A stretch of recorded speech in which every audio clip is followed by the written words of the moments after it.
bienvenidos a esta nueva clase. Espero se encuentren muy bien, les mando un fuerte abrazo. El día de hoy vamos a ver y hablar sobre el espacio urbano.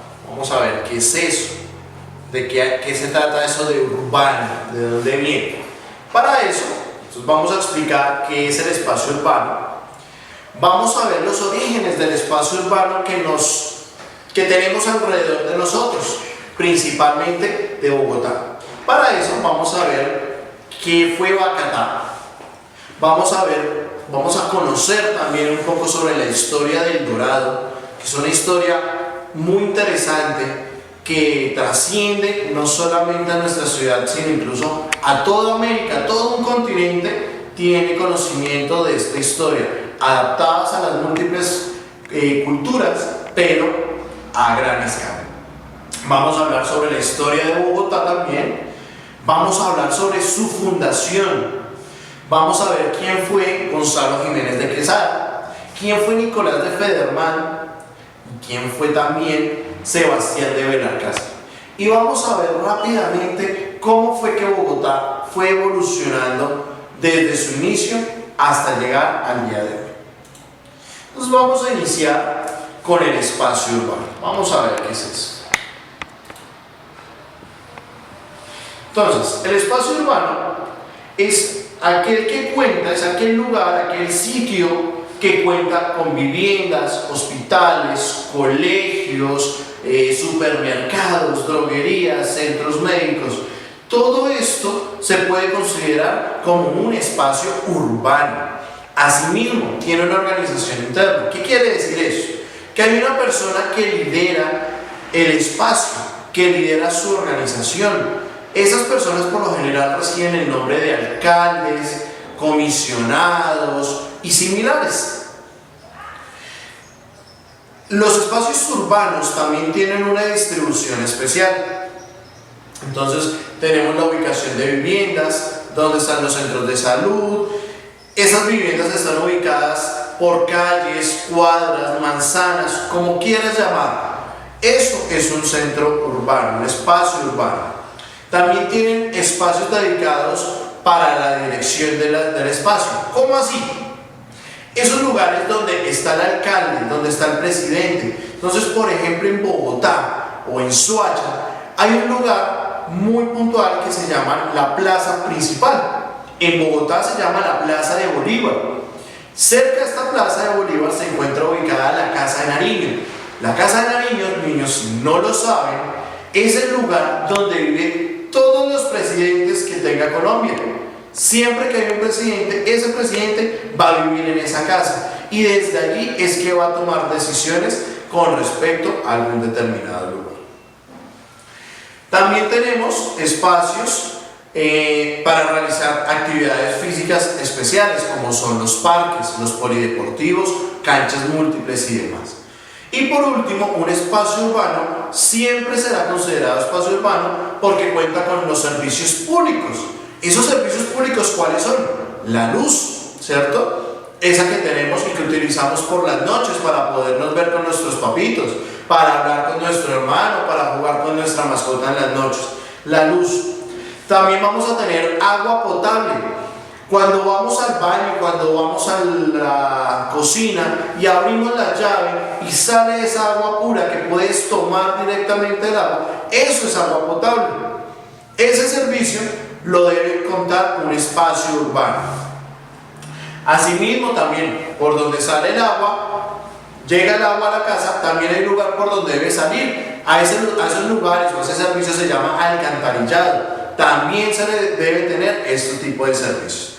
Y obviamente debe tener una población, es decir, personas que vivan en estos lugares, familias que vivan en estos lugares, ¿listo? Pero no cualquier, no es que una o dos familias, no, cientos, miles de familias, ¿listo? Espero que haya quedado claro esta parte. Ahora vamos a ver un poco más de Bacatá.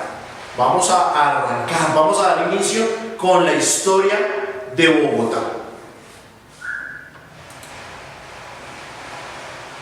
Entonces, Bacatá es el primer nombre que recibió toda la zona de lo que actualmente se conoce como Bogotá o Santa Fe de Bogotá. Bacatá significa campo de labranza, es decir, más exactamente campo de siembra, que era el lugar donde los dioses, donde los indígenas, nuestros ancestros, realizaban sus cultivos para poder alimentarse.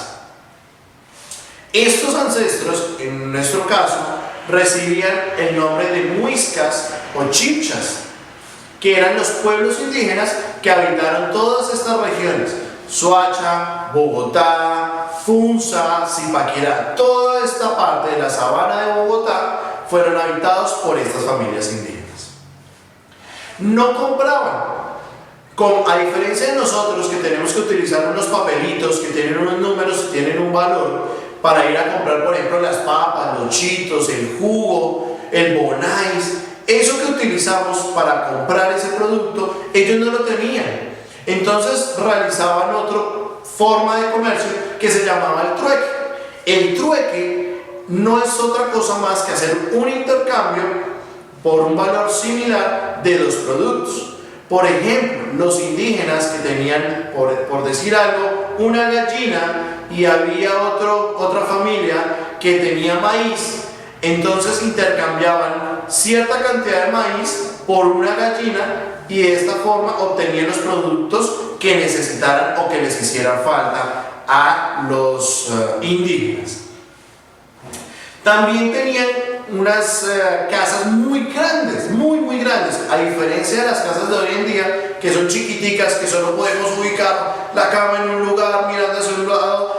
En esa época las casas eran muy grandes, tenían muchísimo espacio, tanto así que tenían espacio para realizar sus cultivos, sembrar las hortalizas, las verduras que necesitaran. En otro espacio tenían los animales para hacer su producción también, por ejemplo con las vacas, para ordeñar las vacas y obtener la leche y producir queso, etcétera. Asimismo, también tenían unos líderes. Esos líderes, en su caso, se llamaban el Zipa. El Zipa era la persona con más poder, es decir, el Zipa en esa época es como en nuestra época el alcalde o el presidente de todo el país. Eso fue Bacatá. En la época de Bacatá se creaba una ceremonia que se llama la ceremonia del Dorado. Esa ceremonia cuenta que el Zipa iniciaba un recorrido desde su lugar de residencia en la sabana de Bogotá y se iba por todo un trayecto, por todo un camino muy lejos, muy extenso, hasta la laguna de Guatavita.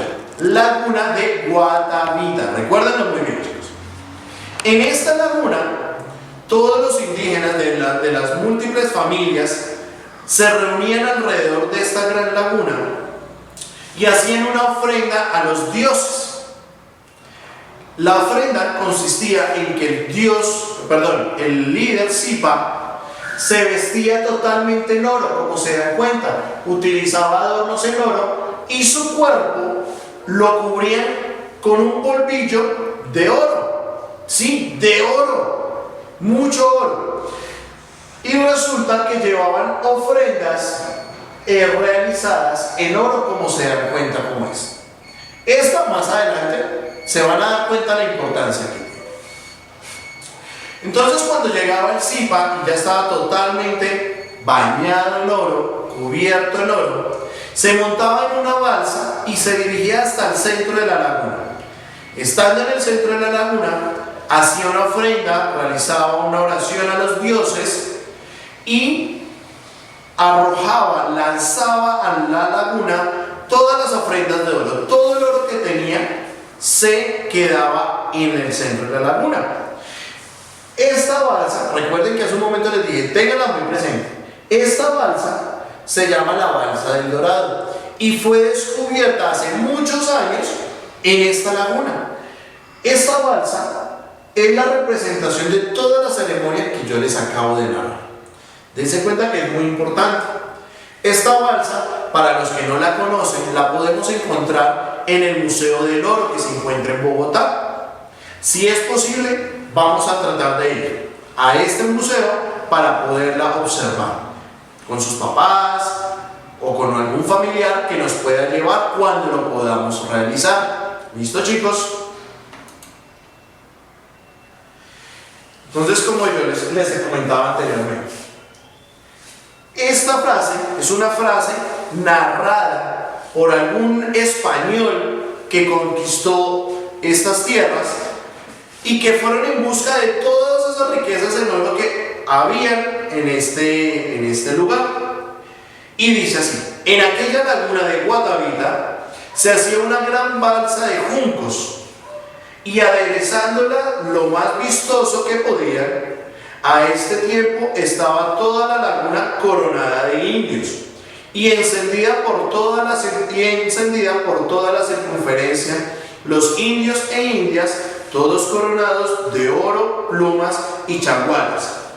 Dense cuenta que en nuestro vocablo actual escuchamos mucho tenemos muchas palabras chichas, como esta, chagualas. En muchos casos, las chagualas les dicen a los zapatos hoy en día. La tarea que les queda para este videito es investigar qué quiere decir eso de chagualas.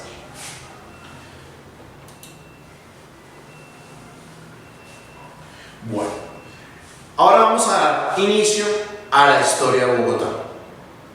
La historia de Bogotá cubre dos periodos: antes de la fundación y después de su fundación. El primer periodo va desde el año 800 a.C., es decir, antes de que naciera Jesús, 800 años antes de que naciera Jesús, hasta el año de 1538. Este año fue cuando el señor Gonzalo Jiménez de Quesada funda la ciudad de Bogotá. ¿Listo? Por hoy, por este momento, chicos, vamos a dejar este tema hasta acá.